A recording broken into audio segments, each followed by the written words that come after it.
Hi, welcome to Sabbath School Daily, where we've been studying from this lesson, 3 Cosmic Messages. This week we've been studying from lesson number 4, which has the title, Fear God and Give Glory to Him. And today we're studying from Wednesday's lesson, which has the title, Giving Glory to God.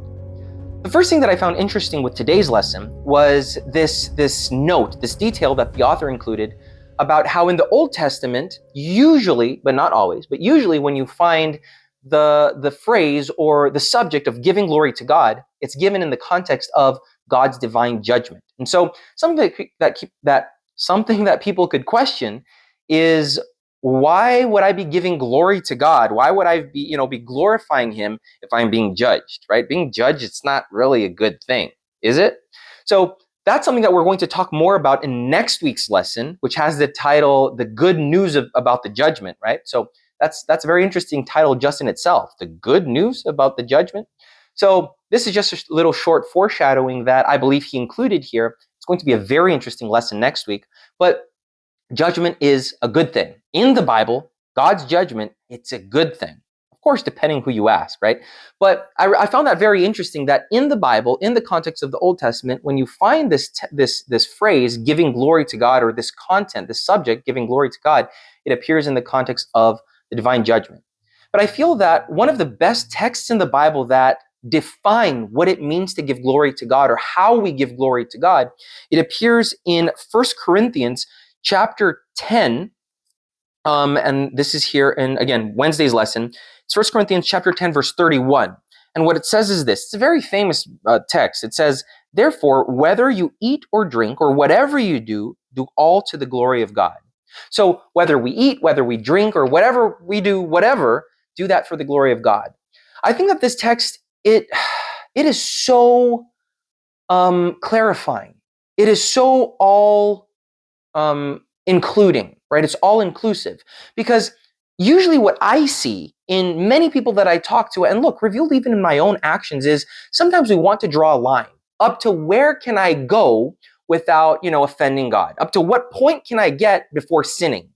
And so what this text is really indicating, what it's really pointing towards, is it's not about the least that you can do, it's about the most that you can do. In anything that I do in my life, in any activity, be that whatever, be that, playing a sport, be that playing a game, be that studying, be that eating, be that, doing whatever in a conversation, in going somewhere, in conversing with someone, whatever we do, we should always have in mind that we are representing God, that we give glory to Him in our actions, in our words, in our speech, in our entertainment, in our relationships. And I know that can be a tough pill to swallow sometimes, because as humans, we kind of like to segment our lives. Well, this is work Lucas, this is home Lucas, this is, game Lucas, this is, I don't know, this is family Lucas. We like to kind of segment and separate our lives. But if we're supposed to take what the text is saying seriously and truly live it out, that doesn't exist. Right? I understand that to a certain extent. You're not going to treat, your coworkers just as you treat your family. That's not what I'm talking about. But I do represent God in the same way anywhere. I represent the Lord and my relationship with Him wherever I am, in whatever I'm doing. And that's not always easy. But that's what the text is saying. I think that the best way to understand that, or a good way to understand that, is in the context of a human relationship, right? With my wife. Maybe I'm not, not maybe, certainly I'm not with her all the time. There are moments where she's at work and I'm, at the gym, or there are moments where she's at home and I am at a board meeting, or I am, meeting some friends, eating with someone. Although we're not together in that moment, although we're not, close to each other, I still represent her as her husband. And she still represents me as, my wife. So what that means is that although we might not be together all the time, in the background of our life, we're still in a committed relationship. So the same is with the Lord. Although we might be doing activities that aren't properly described as worship in the moment, you still describe that as glorifying God. I still represent that relationship. I still represent what He means to me in my life.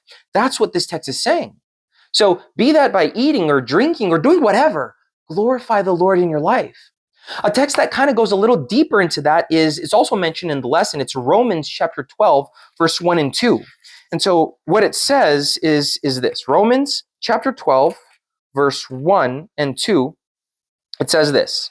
It says, I beseech you, therefore, brethren, by the mercies of God, that you present your bodies a living sacrifice, holy, acceptable to God, which is your reasonable service. And do not be conformed to this world, but be transformed by the renewing of your mind, that you may prove what is that good and acceptable and perfect will of God. So what this text is telling us is that we should offer our lives, our activities, our living, our day, our night, everything as a living sacrifice to the Lord that is pure, that is holy, that is acceptable. What does that mean? That means that I need to acknowledge that I am a living sacrifice to Him, right? That I worship Him with my mind, with my reason. I represent Him before the rest of the world as being in a committed relationship. This goes a long way into the third commandment, right? Thou shalt not take the Lord's name in vain.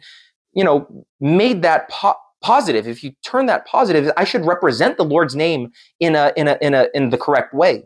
And I represent the Lord's name in a correct way by representing Him as being a child of heaven, a child of God, living and accepting and proving, right, experiencing the good, the acceptable, the holy will of God, right?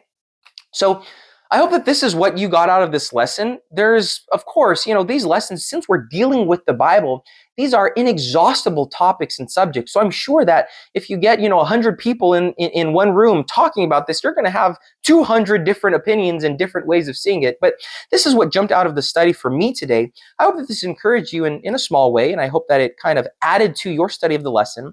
As you study, don't forget to sit down, write down the verses, look up the Bible texts. That will go a long way into confirming the message in your mind.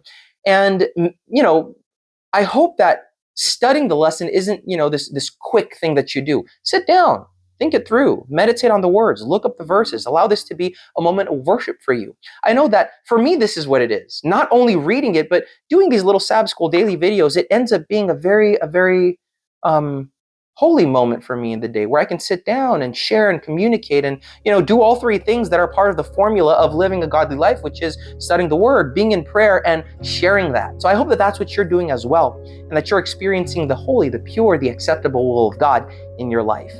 Please remember to like, to share, and to subscribe to these videos. It goes a long way into helping the channel grow and into sharing this content with people that would be benefited by it. And I hope to see you again here tomorrow for another study of Sabbath School Daily.